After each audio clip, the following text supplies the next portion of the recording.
අද දවසේදී මේ ආදරණීය දරුවන් වෙනුවෙන් මේ ආදරණීය දැස් වෙනුවෙන් ඔහුට එකතු කරන්න බොහෝ දේවල් තියෙනවා කියලා මම විශ්වාස කරනවා. ආදරණීය චරිත් ධනංජය මැතිතුමනි ඔබතුමන්ටයි මේ වේදිකාවට ආරාධනය.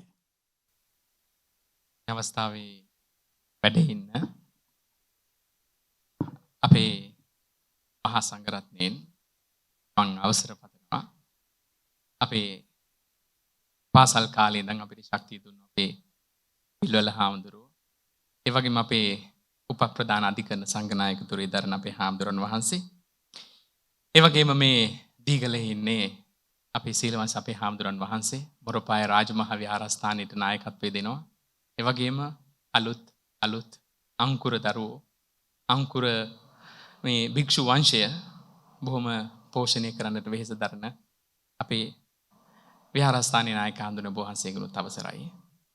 ඒ වගේම බොහොම ශක්තිමත් දෑතකින්, ශක්තිමත් මනසකින්, ශක්තිමත් හදවතකින් මේ හඟුරංගිත පුරවරේ පමණක් නෙමේ වහන්සේ කීවා වාගේම මුළු රටට ආඩම්බරයක් වුණු වර්තමානයේ හඟුරංගිත බාලිකා විද්‍යාලයේ නියෝජ්‍ය විදුහල්පති දුරන්දර, ඒ වගේම රාජකීය පඬිත ශාස්ත්‍රපති අපේ හාමුදුරනේ ඔකඳකල සීල අලංකාර අපේ හාමුදුරනේ පොඩි හාමුදුරෝ කිව්වට ඔබ හාමුදුරනේ පොඩි හාමුදුර නමක් නෙමෙයි. ඒ වගේම මේ අවස්ථාවේ අපිත් එක්ක ඉන්න අපේ අලුත් ප්‍රාදේශීය ලේකම්තුමිය එරන්දිකා බණ්ඩාරනායක මැතිණිය බොහොම ගෞරවයෙන් ඔබතුමියගෙන් අවසර පතනවා. ඒ වගේම මේ අසුන් වල ඉන්න ආදරණීය ඔබ සියලු දෙනාගෙන් අවසරයි. විවිධ තනතුරු වල හිටියත්, විවිධ තනතුරු හෙබවුවත් මම හිතනවා මට ගොඩාක් සමීප පිරිසක් ඉන්නේ. අපේ හාමුදුරුවෝ මගේ ගම ගැන කිව්වා කොත්මලේ කියලා. මම ඉගෙන ගත්තේ පොරමඩුල්ලේ කිව්වා. මගේ දෙවන ජීවිතය ආරම්භ වෙන්නෙත් අපේ හාමුදුරනේ මේ ඉඩම් පිටින්ම තමයි. මම විවාහ වෙන්නෙත් මේ විහාරස්ථානයේ මුල්ගල තබන්නට ශක්තිය දුන්නු ඒ දිද්දෙනිය ගෙදර පවුලක ඒ මේ ගමෙන් හැදුණු, මේ ගමෙන් හැදිලා වෛද්‍ය විද්‍යාව හදාarලා වෛද්‍යවරියක් වුණු සුනිතා දිවාරත්න මගේ බිරිඳත් මේ ගමේම. ඒ නිසා මේ හැමෝම මට ඥාති. මට ලැබුණු කාලේ වේලාව අනුව මම තාමත්ම ඉක්මනින් මේ මගේ ගෞරවාන්විත වචන කීපේ මම හිතනවා කතා කළ යුතුයි කියලා.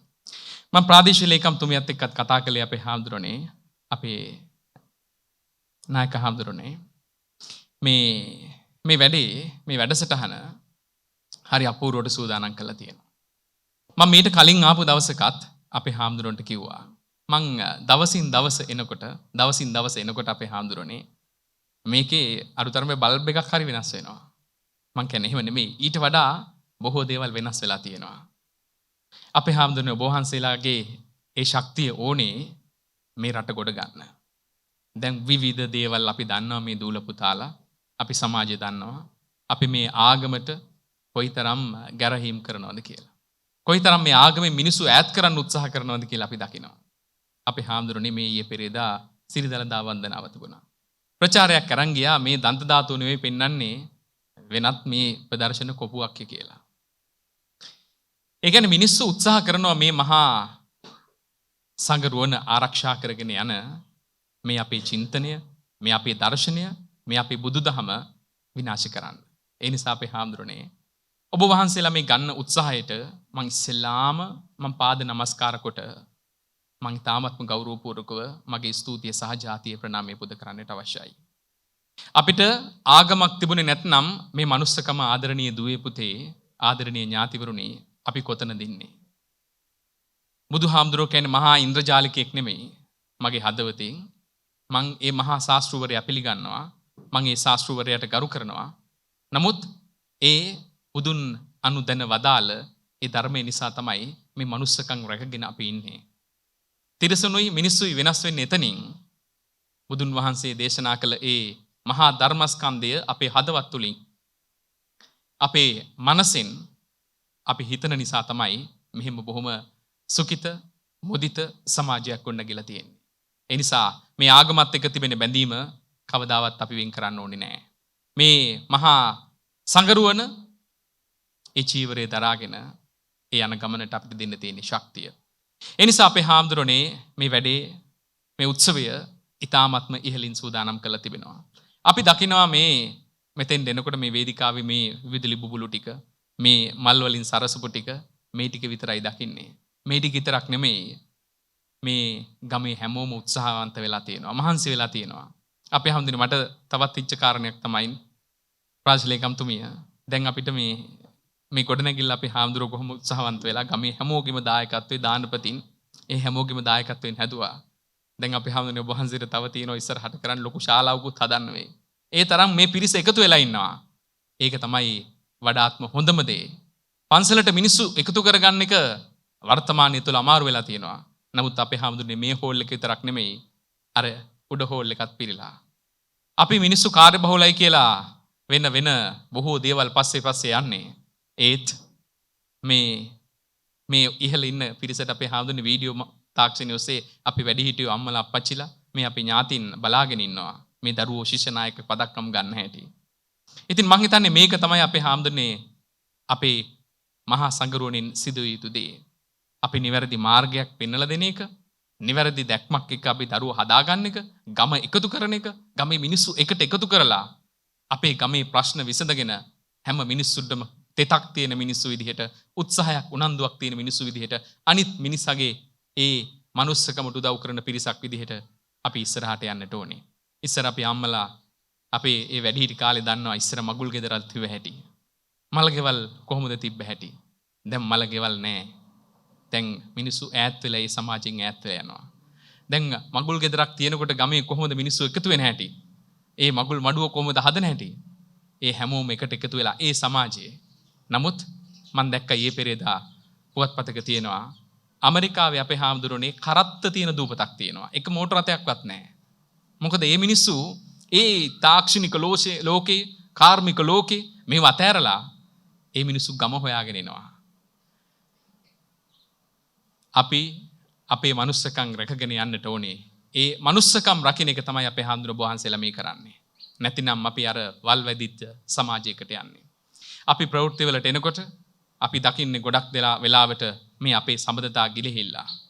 ආදරණීය දුවේ පුතේ, ඔයාගේ අම්මා, ඔයාගේ අප්පච්චි කොයිතරම්නම් වෙහෙස මහන්සි වෙනවද? කොයිතරම්නම් ඔබ බොහොම ජයග්‍රාහී තැනකට යනවට කොයිතරම් උත්සාහවන්ත වෙනවද? ළඟදී ඕගොල්ලන්ගේ අප්පච්චිගේ අම්මගේ අත් දෙක අත ගාලා බැලුවද දවසක්? ඒ අත්වල තියෙන්නේ බොහෝම රළු පරළු අත් තියෙන්නේ. ඔවුන් සුවපහසු ජීවිත නෙමෙයි ගත කරන්නේ. කුඹුරට ගිහිල්ලා, කමතට ගිහිල්ලා, අර එළවලු ටිකට වතුර දානවා, ඇවිදිනවා. ඒ කකුල් දැක්කම දුක හිතෙන්නේ නැද්ද? මේ අපේ හාමුදුරන් වහන්සේලා මං ගැන මගේ තත්වයන් ගැන කතා කළා. මං ඒක අපේ හාමුදුරනේ බොහෝම ආඩම්බරයෙන් සිහිපත් කරනවා. ඒක මට ලොකු ගෞරවයක්. නමුත් ඒක මං ඔබ වහන්සේලාගෙන් බලාපොරොත්තු වෙන්නේ නැහැ. නමුත් ඔබලා පෙරලා මට ඒක ලබා දෙනවා. ඒ පෙරලා ලබා දෙන්නේ ආදරණීය දුවේ පුතේ වෙන කිසිවක් නිසා නෙමෙයි. මහා වංශවත් පවුල් නෙමෙයි අපි ඉපදුනේ. සාමාන්‍ය පවුලක ඉපදුනේ. අම්මා ගුරුවරියක්, අප්පච්චි ග්‍රාම නිලධාරිවරයෙක්. නමුත් අපි විශ්වවිද්‍යාලයට ගිහිල්ලා අපි ඉගෙන ගත්තා. අපේ ප්‍රාදේශීය ලේකම්තුමිය මං හිතන්නේ ඒකට සාක්ෂි දෙනවා ඇති. මේ වෙන කිසිවක් නිසා නෙවෙයි අපිට මේ ගෞරව නම්බුනාම හම්බෙන්නේ. අපිට මේ ඇගීම් හම්බෙන්නේ අපි හොඳට ඉගෙන ගත්ත නිසා. අපි ඉගෙනගෙන ඒ මනුස්සකම් එක්ක අපි මිනිස්සුත් එක්ක හිටපු නිසා. මිනිස්සුන්ගේ හදවතේ තෙතමනය, මිනිස්සුන්ගේ දුක යම් කිසි විදිහට දැනිලා තේරුම් ගන්න පුළුවන් වෙන නිසා. අපි කියනවා දැන් සමාජෙත් එක්ක මේ ජංගම දුරකථනය තමයි අපිට ගොඩක් වැදගත් වෙන්නේ. අනිත් කිසියලු දේවල් වැඩක් නැහැ කියලා. නමුත් ඒ ජංගම දුරකථනෙත් එක්ක අපිට හැංගීම් පිට කරන්න බෑ. නැත්නම් ඒකත් එක්ක අපිට ගනුදෙනුවක් නැහැ. අපිට තියෙන්නේ මේ මිනිස්සුත් එක්ක ගනුදෙනු කරන්න. අපිට හොඳ ප්‍රතිචාර ගන්න පුළුවන් වෙන්නේ මේ මනුස්සකම් එක්ක හිටියොත්. ඒ නිසා ඒ නූතන තාක්ෂණයට අපි යන්න ඕනේ. අපි නූතන අලුත් ලෝකෙට යන්න ඕනේ. නමුත් අපි යන්න ඕනේ අපේ දේවල්, අපේ ගම, අපේ පන්සල, අපේ මේ ජාතිය, මේ සියලු දේවල් ආරක්ෂා කරගෙන. ඒ නිසා මේ ප්‍රවේශය මං හිතනවා තාමත්ම ඉහළ ප්‍රවේශයක්. අපි දැනුමින් සන්නද්ධ වෙන්න ඕනේ. අර ගයාරම්‍ය අල්විස් කියලා මහත්තයෙක් හිටියා නැති වුණා. එයා කියනවා කොහොමද අපි මේ ලෝකේ දේවල් හොයාගන්නේ? එයා කවියකින් කියනවා මෙන්න මේ විදිහට. වෙලේ බඳින අම්බරුවෝ ලනු දිගටයි කන්නේ උන් කොහොමද අඩියක්වත් ඉන් එහාට යන්නේ පොතක් පතක් කියවුවතින් හිසට ආහාර වෙන්නේ හිතේ තියෙන දේම තමයි වචන වෙලා එන්නේ කියලා. අර අම්බරුව දන්නවනේ ඉතින් නේද? අපි හරක් ඒ එක කණුවක බැඳලා තිබ්බොත් ඒ කණුවේ සීමාවෙන් විතරයි කෑම කන්න පුළුවන් වෙන්නේ. වෙලේ වඳින අම්බරුවෝ ඒ ලණුවේ සීමාවට විතරයි කන්නේ. ඉන් එහාට උන්ට අඩියක්වත් යන්න බෑ. ඉතින් අපි පොත්පත් කියවලා අපි අලුත් දැනුම ගත්තොතින් බඩ තියෙනවා බඩක් තියෙනවා අපේ ආමාශය දෙකක් නේද අපේ හඳුරන්නේ. එකක් මේ බෙල්ලෙන් පල්ලෙහා තියෙනවා. ඒකට අපි කැම දානවා. බෙල්ලෙන් උඩ මොලේ තියෙනවා. ඒවට තමයි පොතක් පතක් කියවලා අලුත් දේවල් හොයා ගන්න ඕනේ. ඒවා තමයි හිසට ආහාර වෙන්නේ. නැත්නම් අපේ හදවතට මනසට ආහාරක් වෙන්නේ මේ දේවල්. ඒ නිසා අපි හොඳ මනුස්සකම් එක්ක ඉස්සරහට යනකොට ගුණධම් එක්ක ඉස්සරහට යනකොට අපි මේ සියලු දේවල් කල්පනාකරණය කරගන්න ඕනේ. ඉතින් මං හිතනවා මේ මගේ ඥාතීන් මගේ දෙමව්පියන් මේ සියලු දෙනාටත් පුංචි ඉල්ලීමක් කරන්න ඕනේ. අපි දකිනවා වර්තමානයේ මේ දුරකථනත් එක්ක තාක්ෂණයත් එක්ක ගනුදෙනු කරන දරුවෝ අපිට ළඟට ගන්න ටිකක් අපහසුතාවයක් තියෙනවා දැන්. ඇත්තටම ඔබ බලන්න ඔබේ දුව ඔබේ පුතා කවද්ද ළඟට ගත්තේ? ළඟට අරගෙන කතා කරාද? ඒ ළඟට අරගෙන කතා කරපු වචන මොනවද? ඒ ළඟට අරන් කතා කරපු වචනවල ස්වරය මොකක්ද? චුට්ටක් කතා කරලා බලන්න. දැන් සමාජය වෙනස්. ලෝකේ දරුවෝ වෙනත් මාවතකට අපිට වඩා දියුණුයි. අපිට වඩා ලෝකෙ දකින්නවා. අපිට වඩා ඒගොල්ලන්ට දැක්මක් තියෙනවා. අපි ආමන්ත්‍රණය කරන්නේ ඒ කාරණාත් එක්ක. එහෙම නොවුනොතින් ඒ දරුවෝ වෙනත් මාවතක යනවා. අපිට අපේ තැනම නතරලා ඉන්න වෙනවා. ඒ නිසා අපේ වැඩිහිටියනොත් අපේ දෙමාපියනොත් මේ දරුවන් පිළිබඳව විශේෂයෙන්ම අවධානයක් දෙන්නට ඕනේ. එහෙම වුණා නම් මේ සමාජයේ මේ තරම් දුරට මේ සමාජයේ මේ තරම් විනාශකාරී ගමනකට යන එකක් නැහැ කියන කාරණේ සිහිපත් කරන්න ඕනේ. ඉතින් අපේ හාමුදුරනේ මේ කාරණාත් එක්ක තව කාටයුතු බොහෝමයක් තිබෙනවා. ඒ අවසන් අවස්ථාවට මම කැමති එන්න. ඉතින් විශේෂයෙන්ම සඳහන් කරන්නට ඕනේ අපේ මුරපාය රාජමහා විහාරස්ථානයේ අපේ හාමුදුරුවෝ සුදුසාට සුදුසු තැන දෙනවා. ඒ වගේම ඒ යා යුතු ගමන් මඟ පිළිබඳව නිවැරදි දැක්මක් හදලා දෙනවා.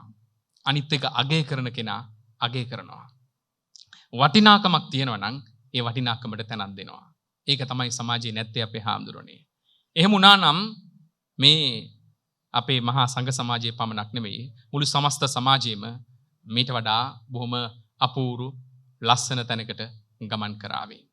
ඒ අභියෝගයක් දුන්නම අපේ තරුණ හාමුදුරුවන්ට තරුණ ස්වාමින් වහන්සේට අපේ පඬිත හාමුදුරන්ට තාමත්ම මනවින් සකස් කරලා තිබෙනවා. මේක අර කොළඹ අපි වේදිකාවක දකිනවා වගේ මේ දේවල් අපිට දකින්න පුළුවන්. කිසි අඩුවක් නැහැ. මේ ඇත්තටම මේ අපි ඉඩම් පිටියේ මොරපාය රජමහා විහාරස්ථානයේ ඉන්නේ කියලා හිතනවා අපේ හාමුදුරනේ. මොකද මේ ලෝකේ යනකොට ඒ ගමනත් එක්ක අපි යන්න ඕනේ. අපේ අම්මලා අප්පච්චිලා පුදුමාකාර වෙහෙසක් මහන්සියක් ගන්නේ ඕගොල්ල දියුණු වෙනවා දකින්න. ඕගොල්ල බොහොම ජයග්‍රාහී තැනකට යනවා දකින්න. ශිෂ්‍ය නායකයෝ විදිහට මේ වේදිකාවට නගිනකොට ඒ අම්මල ඒ අප්පච්චිලාට කොයිතරම් සතුටක් ලැබෙන්නේ නැද්ද නේ?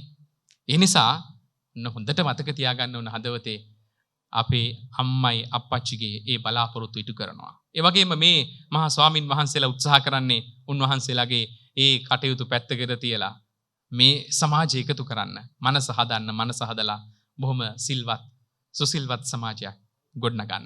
අපිට අවසානයේ බලාපොරොත්තු වෙන්නේ දේ තමයි.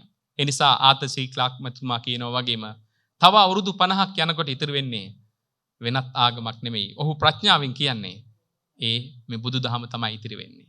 ඒ තුල තමයි සැබෑ දහම සහ සැබෑ යථාර්ථය තියෙන්නේ. ඒ නිසා මේ පන්සලත් එක්ක එකතු වෙන්න කියන කාරණාව මම ඊටාත්ම කාරුණිකවත් මතක් කරනවා. අපේ හැමදෙන අවසන් මිනිත්තු 2-3ක් මම ගන්න ඔබ වහන්සේ ඉල්ලීමක් කළා. මේ අවස්ථාවේදී පොඩ්ඩක් ප්‍රවෘත්ති කියනවා වගේ අර ටීවී එකේ දකින්න න්‍යාය පත්‍රනේ දකින්නේ. ඒ නිසා පුංචි අවස්ථාවක් දෙන්න කියලා. මේ හැමතැනම දකින්නකොට අපේ හැමදෙන්නේ ගොඩක් දේවල් මතක් වෙනවා. මේ අපේ වැඩිහිටියෝ අපේ ඒ සහෝදරයෝ ඒ ඇවිල්ලා ඉන්න එක ලොකු දෙයක්. ඒක ලොකු ජයග්‍රහණයක් අපේ හාමුදුරනේ. නැත්තම් මිනිස්සු මේ පන්සලත් එක්ක ඈත් වෙලා තිබුණේ. මේක නම් පන්සලත් එක්ක අපේ පන්සලත් එක්ක නෙමෙයි. සාමාන්‍යයෙන් ගත්තයින් පස්සේ රටේ. ඉතින් මේක මං හිතන ලොකු ජයග්‍රහණයක් කියලා. ඒ වගේම අපේ මේ නිවේදනය කරන සහෝදරයෝ මේ ගමෙන් ගිහිල්ලා ඉහළට ගියපු අය ඉන්නේ හැමෝම. ඒ වගේ ජයග්‍රහණ අපි දැන් කතා කරනකොට මේ XT අපේ මල්ලි වුණත් අපේ හැමදෙනා අපි දකින්න අපේ කොල්ලෙක් කියලා අපි මේ හඟුරන් කිතරක් නෙමෙයි. අර මේ මෙතනම හිටියා නම් එක මං හිතන්නේ මුලින්ම තියෙන්න නැතුව ඇති පේරවංගු එක බෆල් එකක්වත්. හෙමින් ආපු ගමනක දැන් රට වටා මේ හඬ යනවා XT හඬ. ඉතින් ඒ විදිහ තමයි මේ මෙතනින් එන පිරිස. දැන් අපේ පොඩි හාඳුරු ගත්තත් ඒත් සුවිශාල ගමනක් ගිහිල්ලා තියෙනවා. ඒ ගමනේදී අපේ හාඳුනේ මං ඔබ වහන්සේලා මාව අමතක නොකරන එක ගැන මං ගොඩාක් සතුටු වෙනවා. මට මගේ උරුමය මේ හඟුරන්කටත් එක්ක තියෙනවා. මගේ ජීවිතේ බොහෝ සම්දිස්ථාන මේ භූමියත් එක්ක තියෙනවා.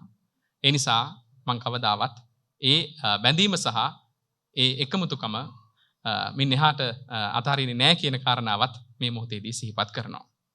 එනිසා අපේ හාමුදුරුවෝ කියු විදිහට අර ප්‍රවෘත්ති කීපයක් ඒ වගේම අපේ මේ සිසු නියමු කණ්ඩායමට නායකයෝ වුණාම හොඳ සංනිවේදකයෝ වෙන්න ඕන. හොඳ වචන භාවිත කරන්න ඕන. අපි ඍජු වෙන්න ඕන. අපි පෞරුෂවත් වෙන්න ඕනේ. අපි කොහොමද කතා කරන්නේ නේ? ඒක වෙනමම මාතෘකාවක් අපේ සංනිවේදනය ගැන කතා කරද්දී. ඉතින් නමුත් අපි හොඳට ඉගෙන ගත්තොතින් හොඳට අධ්‍යයනය කරොතින් මේ සියලු දේවල් අපිට තාමත්ම පැහැදිලිව ගන්න පුළුවන්.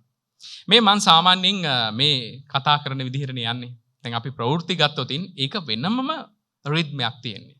ප්‍රවෘත්ති වල වෙනම රිද්මයක්. මම ප්‍රවෘත්තියක් කියන්නම්.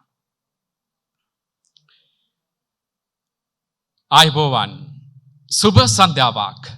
ඔබ ස්වාධීන රූපවාහිනී සවස් 6:30 ප්‍රධාන පුවත් විකාශය සමගයි සම්බන්ධ වෙන්නේ.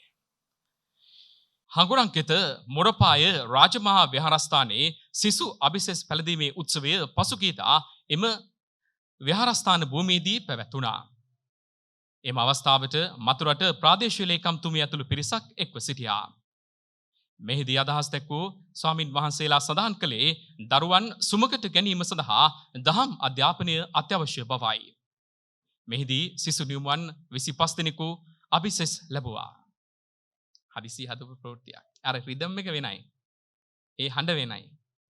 දැන් අපි දැන් වෙනත් අවස්ථාවක් හිතමුකෝ අපි නිකන් වෙන උත්සවයක. ඒ උත්සවයේදී අපි කියන්නේ අපි හඬ සහ අපි පෞරුෂය අපි ගන්න විදිහ. ආයුබෝවන් සුබ දිනයක් ඔබ සියලු දෙනාට අපි ප්‍රාර්ථනා කරනවා. 75 වන ජාතික නිදහස් දින උළෙලේ ආරම්භය වෙනුවෙනුයි මේ සියලු කටයුතු ගාලු මෝදර සංවිධාන වෙන්නේ. නිදහස් ශ්‍රී ලංකාවේ ඒ අභිමානවත් ගමන් මඟ පිළිබඳව සැබෑ චිත්‍රණයන් ඉතිහාසය තුළ අපිට දකින්නට ලැබෙනවා. මේ හමායන සුළඟ කියන්නේ සැබෑ නිදහසේ අරුත පමණක් නොවේ. අප ජන හදවතේ කාහල නාදයයි. අර ඒ රිද්ම් එක වෙනස්. ඒ කියන්නේ නිවේදකයෙක් කිව්වයින් පස්සේ ඒ දේ තමයි ඇත්තටම බලාපොරොත්තු වෙන්නේ. අපි ආවයින් පස්සෙත් මම කිව්වෙත් ඒකයි. අපි අවශ්‍ය මොකක්ද ඒ තැනට අපි කතා කරන්න ඕනේ. ඒ පෞරුෂයට කතා කරන්න ඕනේ. ඒ ස්ථානෙට කතා කරන්න ඕනේ. ඒ පිරිසට කතා කරන්න ඕනේ. සුබ දවසක්. ඔබ සියලු දෙනාට දලදා සමිඳුන්ගේ පිහිට ආශිර්වාදය ප්‍රාර්ථනා කරනවා. අප ලෝතුරා බුදු පියාණන් වහන්සේගේ ශ්‍රීතන්ත ධාතුන් වහන්සේ වැඳ පුදා ගන්නට දැක බලා ගන්නට අවුරුදු 16කට පස්සේ අතිවිශාල ජනකඟක් මේ මොහොත වන විට සෙන්කඩගල පුරවරයට සෙමින් පියවර තබන අයුරු අපිට දකින්නට පුළුවන්. ඔවුන්ගේ එකම එක් බලාපොරොත්තුවක් තිබෙන්නේ. ඔවුන්ගේ ජීවිතයට ඔවුන්ගේ ඒ සැබෑ ගමන් මගට ඔවුන්ගේ ඒ සැබෑ මාර්ගය පෙන්වූයේ වෙන කවුරුත් නෙවෙයි අප සම්බුදු තිලෝගුරු පියාණන් වහන්සේ. අර එතනදි කිව්වෙන් පස්සේ අර වේට් එකෙන් යන්න බෑ. අර නිදහස් උත්සවයට එකකින් යන්න බෑ. ඒ හඬින් යන්න බෑ. එතකොට අන්න අපි දැන් හැමෝටම කතා කරන්න පුළුවන්. අපි මේ අවස්ථාවට ඒකට උචිත විදිහට අපේ හඬ සහ අපේ පෞරුෂය ගන්න නැති ප්‍රශ්නේ තමයි තියෙන්නේ. ඒ තැනට ගියයින් පස්සේ අපි මෙතන. දැන් අපි ප්‍රසාද් දයලෙම වුණ වැඩසටහන් ගොඩක් කරා මියුසිකල් ෂෝ එකක් එහෙම කරනකොට වෙනම රිද්ම් එකක් තියෙන්නේ. හොඳයි ආයුබෝවන් ආදරණීය හිතවතුනි මේ ආදරණීය ආනන්දනීය රය ඔබ වෙනුවෙන් අපි සූදානම්ෙන් ඉන්නවා ෆ්ලෑෂ් බෑක් සංගීතයට මේ ඉඩම්පිටියේ ආදරණීය ජනතාව වෙනුවෙන් ගී ගයන්නේ ආදරණීය ශිල්පියා නාමල් උඩුගම අර ඒ වෙනස් මං ඒ විදිහට කියන්න ගියා නම් දන්දා මාලිකාව ළඟ ශ්‍රී දන්තදාතුන් වහන්සේ වඳ පුදා ගැනීම සඳහා හරියන්නේ නැහැ නේ අන්න ඒක තමයි මේ නිවේදන කලාවේ ඇත්තටම තියෙන රිද්ම් එක. ගමට කලින් හිරු මුළු තැන් ගෙට වඩනා ඒ හිරු එළියේ නැන මල් පොඩි පිපුණා ඒ මල් සුවඳේ අද ලෞතුරු සුව විඳිනා කලාව වේනිල් දියවර අපේ අම්මා මහා ශුෂ්ක පරිසරයක් ඒ නුවර කලාවේ තෙමන්නේ කලාවැව ඒ වගේ තමයි අපේ අම්මගේ ආදරය කවදාවත් නොසිඳෙන බිඳෙන්නේ නැති මහා උල්පතක් උදේද රෑද දවල්ද ඒ ආදරේ නිමක් නැහැ අපිට ඒ හැඟීම පළ කරන්න පුළුවන් නම් ඒ හැඟීමට අපිට කතා කරන්න පුළුවන් නම් ඒ රිද්මේ අපිට ගන්න පුළුවන් නම් ඒ විදිහට අපේ හඬ උස් පහත් කරන්න පුළුවන් නම් මම හිතන්නේ ඒක ආభాෂය සහ ඒක අධ්‍යයනයන් තුලින් සිද්ධ වෙන්න ඕනේ. තව විවිධ ස්ථානවලට ගියොත් විවිධ අවස්ථාවන් වල විවිධ දේවල් අපේ හැමදෙන අපි කතා කරන්නේ. ඒ නිසා අපි හැමදෙම වහන්සේගේ ඉල්ලීමට ඒ අවස්ථාවන් කීපයක් ගත්තේ. ඒ නිසා ඕගොල්ලන්ට තියෙන ආදරණීය දුවේ පුතේ මේ වේදිකාවට එන්න පුළුවන්. මේ විදිය මහා හාමුදුරුවරුන්ගේ මේ සභාවක් ඉස්සරහින් ගෞරවය ලබන්න පුළුවන්. ඉගෙන ගන්න. මේ පන්සල අතාරින්න එපා. අපේ හාමුදුරනේ අපි සුද්ධාවෙන් පස්සේ මේ පිරිවෙන නැති උනේ. නැත්තම් මහා විශ්මිත නිර්මාණ කළේ පිරිවෙන හරහා. ඒ හරහා තමයි වෛද්‍ය විද්‍යාව ගෙන්නුවේ. ඒ හරහා තමයි ගල්වඩුව හැදුනේ. ඒ හරහා තමයි ඒක මහා වංශයේ ඒ කතා හොයනකොට තියෙනවා. ඒ නිසා ඒයින් ඈත් වෙලා ඉස්සරහට යන්න එපා. ඒ සියලු දේවල් එක් කරගෙන අපි ඉස්සරහට යන්. ඉතින් මේ මගතොටේදී හම්බෙලා දෙන ආදරය හැමදාම මට වටිනවා. මගේ බිරිඳ අද අවාසනාවන්ත වුණා මෙහෙට එන්න. සැලසුම් කරලා තිබුණා අපේ හැමදෙනේ නවලක් වී හේතුවන් නිසා එන්න බැරි වුණා. ඒ නිසා ඇයත් ඒ වගේම මමත් මග දැක්කුතින් ඒ ආදරේ හිමම තියෙනවා. ඒ ඥාතිකම හිම තියෙනවා. ඒ හිනාව, ඒ මනුස්සකම හැමදාම පෙරලා මමත් ඔබට දෙනවා. මාත් ඔබෙන් බලාපොරොත්තු වෙනවා. ස්තුතියි අපේ හාමුදුරනේ බොහොම පිං මට මේ පින්වන්තින් ඇසුරට අවස්ථාව දුන්නට.